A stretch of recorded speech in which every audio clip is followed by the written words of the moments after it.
ಈಗ ರಾಜ್ಯ ಗುಪ್ತಚರ ಇಲಾಖೆಯನ್ನ ಸರ್ಕಾರ ದುರ್ಬಳಕೆ ಮಾಡ್ಕೊಳ್ತಾ ಇದೆ ಅಂತ ಒಂದು ಆರೋಪ ಇದೆ.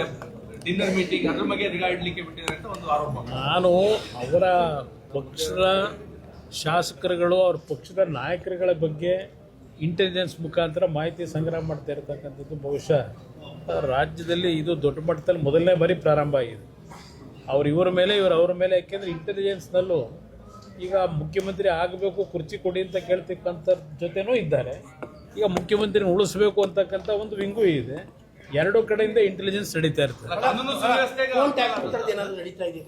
ಅದನ್ನು ನನಗೆ ಇಲ್ಲ, ಫೋನ್ ಟ್ಯಾಪಿಂಗ್ ಇದೆಯಲ್ಲ, ಇವ್ರು ಯಾರು ಏನೇ ಹೇಳಿದ್ರು ಇದು ನಿರಂತರವಾಗಿ ಹಲವಾರು ವರ್ಷಗಳಿಂದ ಎಲ್ಲ ಸರ್ಕಾರದಲ್ಲೂ ನಡೆಸ್ತಾರೆ. ಆದರೆ ಯಾವುದಾದ್ರೂ ಒಂದೊಂದು ಬಾರಿ ತಪ್ಪುಗಳು, ಕೆಲವು ವಿಷಯಗಳು ಹೊರಗಡೆ ಬಂದು ಕೆಲವು ತಲೆ ಉರುಳ್ತಕ್ಕಂಥದ್ದು ನೋಡಿದ್ದೇವೆ. ಆದರೆ ನನಗಿರ್ತಕ್ಕಂಥ ಅನುಭವದಲ್ಲಿ ಎಲ್ಲ ಸರ್ಕಾರಗಳಲ್ಲೂ ಈ ಫೋನ್ ಟ್ಯಾಪಿಂಗ್ ಮಾಡ್ತಕ್ಕಂಥದ್ದು ಸರ್ವೇ ಸಾಮಾನ್ಯ. ಆದರೆ ಕೆಲವರು ಪಾಪ ಅದೇನೋ ಹೇಳ್ತಾರಲ್ಲ ಪತಿವ್ರತೆ ಅಂತ ಹೇಳಿ, ಆ ಥರ ನಡ್ಕೊಳ್ಳೋಕೆ ಟ್ರೈ ಮಾಡಿ. ಅದು ನೀವು ಅವ್ರನ್ನೇ ಕೇಳಿದ್ರೆ ಹೇಳ್ತಾರೆ. ಯುದ್ಧದ ಹಿನ್ನೆಲೆಯಲ್ಲಿ ಬಹಳಷ್ಟು ಜನ ಕನ್ನಡಿಗರು ಎರಡು ಕಡೆ ಸಿಲುಕೊಂಡಿದ್ದಾರೆ, ಅವರು ವಾಪಸ್ ಕರ್ಕೊಂಡು ಇಲ್ಲಿ ಪ್ರಶ್ನೆ ವಾಪಸ್ ಕರ್ಕೊಂಬರ್ತಕ್ಕಂಥ ನಿಟ್ಟಲ್ಲಿ ಕೇಂದ್ರ ಸರ್ಕಾರದಲ್ಲಿ ಮೊದಲಿಂದಲೂ ಇಂಥ ಸಂದರ್ಭಗಳಲ್ಲಿ ಮುಂಜಾಗ್ರತೆ ಕ್ರಮ ತೆಗೆದುಕೊಂಡಿರ್ತಕ್ಕಂಥದ್ದು ನಾವು ನೋಡಿದ್ದೇವೆ. ಹಲವಾರು ರೀತಿ ಯಶಸ್ವಿಯಾಗಿದೆ. ಹೊರದೇಶಗಳಲ್ಲಿ ಇಂಥ ಸಂದರ್ಭದಲ್ಲಿ ತಕ್ಷಣಕ್ಕೆ ಸ್ಪಂದಿಸ್ತಕ್ಕಂಥದ್ದು ಕೇಂದ್ರ ಸರ್ಕಾರ ಮಾಡ್ಕೊಂಡು ಬಂದಿರತಕ್ಕಂಥದ್ದು ನೋಡಿದ್ದೀರಿ.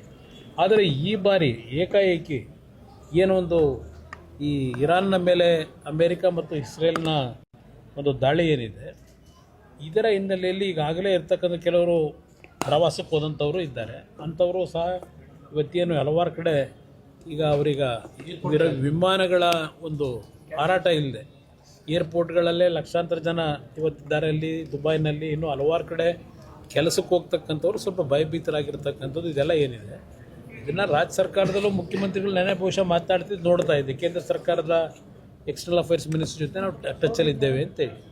ಬಹುಶಃ ಯುದ್ಧ ನಿಲ್ತಕ್ಕಂಥ ಒಂದು ವಾತಾವರಣ ಬಂದು ನಮ್ಮ ವಿಮಾನಗಳ ಹಾರಾಟಗಳು ಶುರುವಾದರೆ ಬಹುಶಃ ಎಲ್ಲರನ್ನು ತರ್ತಕ್ಕಂಥದ್ದಕ್ಕೆ ಸಮಸ್ಯೆ ಏನಿಲ್ಲ.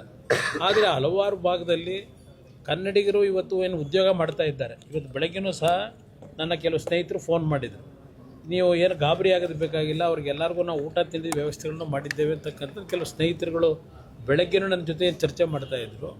ದುಬೈನಲ್ಲಿ ಹೆಚ್ಚಿನ ಕನ್ನಡಿಗರು ಕೆಲಸದಲ್ಲಿದ್ದಾರೆ.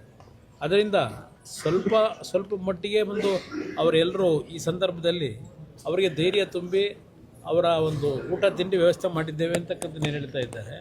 ಇದು ಎಲ್ಲದಕ್ಕೂ ಈಗಿನ ಪರಿಸ್ಥಿತಿನಲ್ಲಿ ಯುದ್ಧ ನಿಲ್ತಕ್ಕಂಥ ಒಂದು ಘೋಷಣೆ ಆದರೆ ಆಗ ಇವರೆಲ್ಲ ತಕ್ಷಣ ಬರಲಿಕ್ಕೆ ಅವಕಾಶ ಇದೆ. ಅದರಿಂದ ಅಲ್ಲಿವರೆಗೂ ಕೇಂದ್ರ ಸರ್ಕಾರವು ಕಾಯ್ತಾ ಇದೆ. ಅಲ್ಲ, ಅಮೆರಿಕ 4 ವಾರನೂ ಕೂಡ ಮುಂದುವರುತ್ತೆ, 4 ವಾರ ಆಗುತ್ತೆ. ಅದೇ ಬಂದಿರೋದು ಪ್ರಾಬ್ಲಮ್.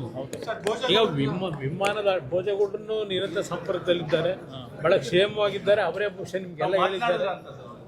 ನನ್ನ ಜೊತೆ 2-3 ಬಾರಿ ಪ್ರತಿನಿತ್ಯ ಫೋನಲ್ಲಿ ಮಾತಾಡ್ತಾ ಇದ್ದಾರೆ, ಆರಾಮಾಗಿದ್ದಾರೆ, ಏನು ತೊಂದರೆ ಇಲ್ಲ.